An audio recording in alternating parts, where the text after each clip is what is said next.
When a neighbor discovered Tommy Kirk's lifeless body, his friend Paul Peterson took to social media to share the heartbreaking news.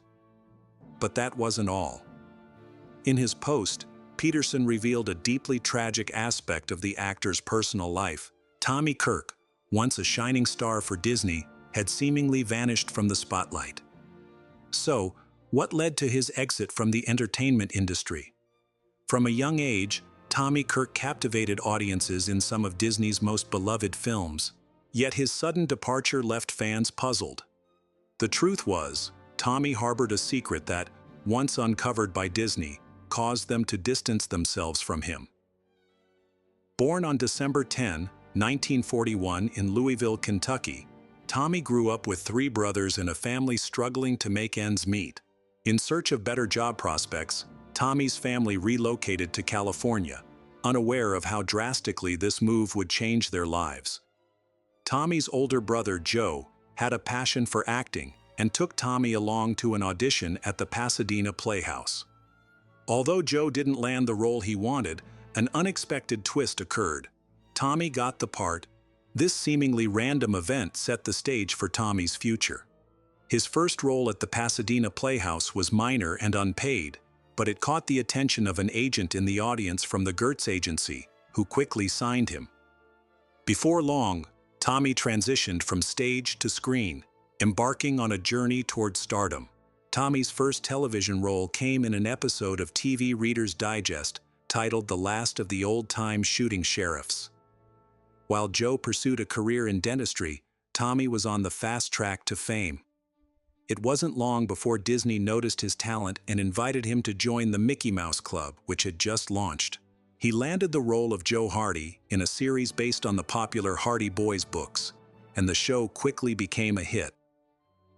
What set Tommy apart was his remarkable ability to cry on cue, a talent that Disney recognized and utilized in the film Old Yeller. In this heart-wrenching story, Tommy's character faces the gut-wrenching decision to shoot his beloved dog, who has contracted rabies. This scene not only marked a pivotal moment in cinematic history, but also became a cultural touchstone. Many viewers, even years later, recall the emotional impact of that moment as one of the most devastating experiences of their lives. The scene has since been referenced in various pop culture contexts, including Bill Murray's character in Stripes and an episode of Friends. Amid all the chaos, Old Yeller was poised to elevate Tommy's career to new heights. The film secured the 5th spot on the list of highest-grossing movies in 1957, much to Disney's delight. Tommy fondly recalls a moment in a Beverly Hills hotel when he bumped into Walt Disney himself. Filled with pride, he listened as Disney referred to him as his good luck charm. However, things took a turn for the worse when Tommy found himself in a tough spot. He later reflected on his time at Walt Disney Studios, mentioning that he had become too thin and frail for the studio's liking. Although they never explicitly stated it, Disney was unlikely to cast someone who appeared so unhealthy. Just when Tommy thought his luck had run out, an opportunity arose. In 1960, Disney was gearing up for a major project, and Tommy's slender frame turned out to be just what they needed. The film Swiss Family Robinson, which tells the story of a family shipwrecked on a deserted island, required a pristine tropical setting, and Tobago fit the bill perfectly. However, shooting in Tobago left Tommy feeling disoriented and homesick.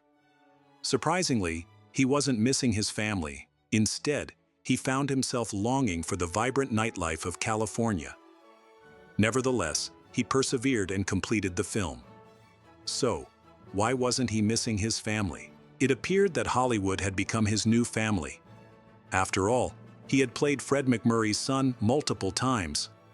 In 1962, they reunited for Bon Voyage, and Tommy began to see MacMurray as a father figure. Unfortunately, MacMurray wasn't interested in stepping into that role. When Tommy began to act out, MacMurray took him aside for a serious talk. Rather than a warm father-son exchange, MacMurray delivered what Tommy later described as the harshest reprimand of his life. Tommy thought he could find solace with his on-screen mother, Jane Wyman, in Bon Voyage. but that hope quickly faded. He found her quite unkind on set. While it could have been frustration over her status as an Academy Award-winning actress now playing a mother, Tommy believed he knew the real reason for her behavior. By the time of filming Bon Voyage, he had come to terms with his sexuality and suspected that Wyman was aware of it too, which led to her unkind treatment of him. Tommy faced a challenging situation. If he couldn't keep Disney happy, he risked losing his job. In 1962, Disney sent Tommy to Europe to work on Escapade in Florence, where he was paired with Annette Funicello. Rumors quickly circulated in the press that their relationship was more than just professional. While this speculation was far from the truth, it likely pleased Disney, as it kept Tommy's private life under wraps. Tommy was in a precarious position, as any slip could expose his secret. Regardless of his personal life, Disney had big plans for him, including a sequel to the film that shot him to fame. Old Yeller had been a massive success, so expectations were high for Savage Sam. Tommy reunited with his on-screen brother Kevin Corcoran, but something felt off. Before filming began, tragedy struck. Fred Gibson, who penned the screenplay for Savage Sam based on his own novel, had a personal crisis when his son discovered their beloved dog, which inspired the story, dead under horrific circumstances. To compound this heartbreak, Gibson's son later took his own life. With such a dark cloud hanging over production, Tommy faced the daunting task of trying to replicate the success of Old Yeller. Unfortunately, Savage Sam failed to resonate with critics and audiences alike, with one reviewer dismissing it as a dogged, listless effort. This marked Tommy's first major setback in Disney's eyes. Sadly, Tommy's troubles escalated with his next project, The Misadventures of Merlin Jones, also alongside Funicello. He found himself in hot water when news broke about his relationship with a 15-year-old boy. When the boy's mother learned of their affection at a public pool, she contacted Disney, putting Tommy in a precarious position. The gossip mill churned wildly, and Tommy sensed a shift in the studio's attitude toward him. The situation reached a breaking point when Walt Disney personally terminated Tommy's contract. This decision stemmed not only from the pool incident, but also from Tommy's admission that he was often under the influence during that turbulent time. He later described this moment as the end of my fairy tale. While it was expected that Disney would cut ties, what happened next must have shocked Tommy. The Misadventures of Merlin Jones became a surprising hit. Critics saw it as a mere extended TV show, but audiences loved it and embraced Tommy. Walt Disney, who typically disliked sequels, was willing to make one for the sake of profit, but there was a hitch: Tommy had already been let go.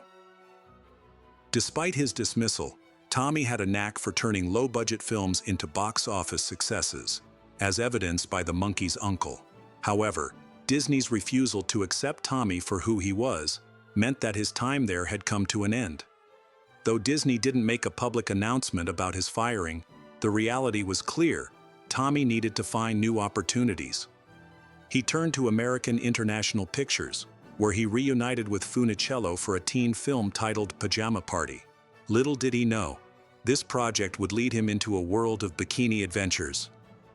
During the 1960s, Americans were captivated by beach party films, and it seemed like Tommy was destined to star in nearly all of them.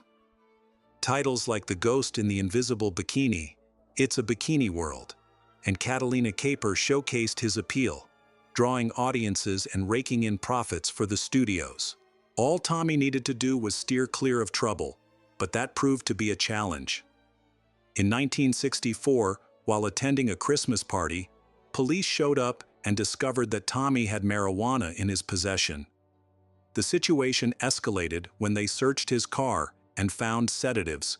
This wasn't exactly the image of the all-American boy, and Tommy had some explaining to do. Although the district attorney's office dropped the marijuana charges, the sedatives remained a concern. Tommy's lawyer clarified that the pills were prescribed by his doctor, which was a relief, but the damage to his reputation was already done.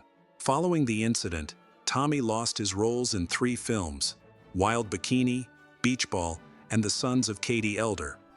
The last film was particularly disappointing.